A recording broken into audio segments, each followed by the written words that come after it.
Le 10 janvier dernier, Sylvain Tesson a publié son nouveau livre avec les faits. L'écrivain, qui ne fait pas l'unanimité en raison de ses positions jugées par certains réactionnaires, est ce soir l'invité de l'émission 7 à 8 sur TF1. Dans son portrait mené par Audrey Crespo-Mara, Sylvain Tesson revient sur son terrible accident qui l'a défiguré.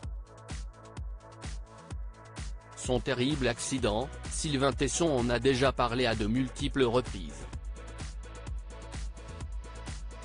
Ce dimanche soir, sur TF1, l'écrivain de 51 ans se confiera une nouvelle fois sur ce terrible jour du 20 août 2014 au cours duquel l'amoureux des mômes et explorateur et adepte de l'escalade tombe du toit d'un chalet à Chamonix, Haute-Savoie, après une soirée fort arrosée.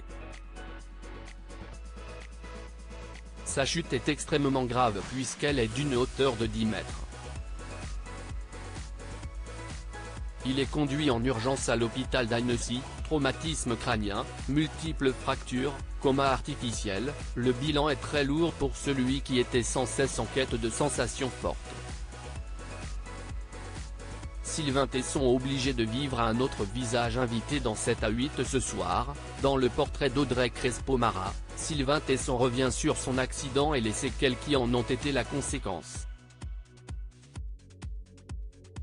Après un mois de coma, il se réveille.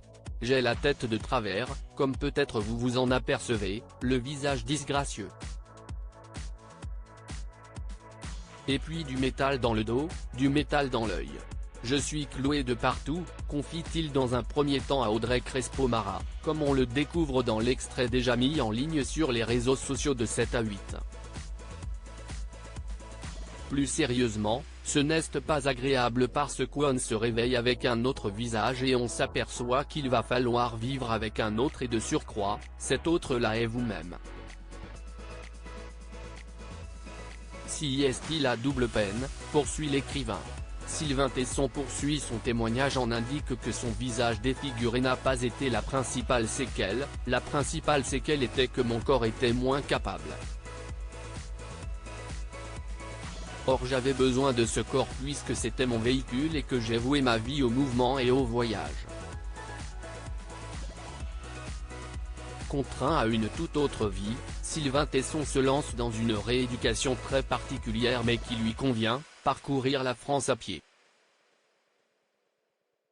Une expérience transposée dans Les Chemins Noirs qui a été adaptée au cinéma, avec Jean Dujardin, et qui a été un succès. L'intégralité du portrait de Sylvain Tesson par Audrey Crespo-Mara est à découvrir ce soir dans 7 à 8 sur TF1.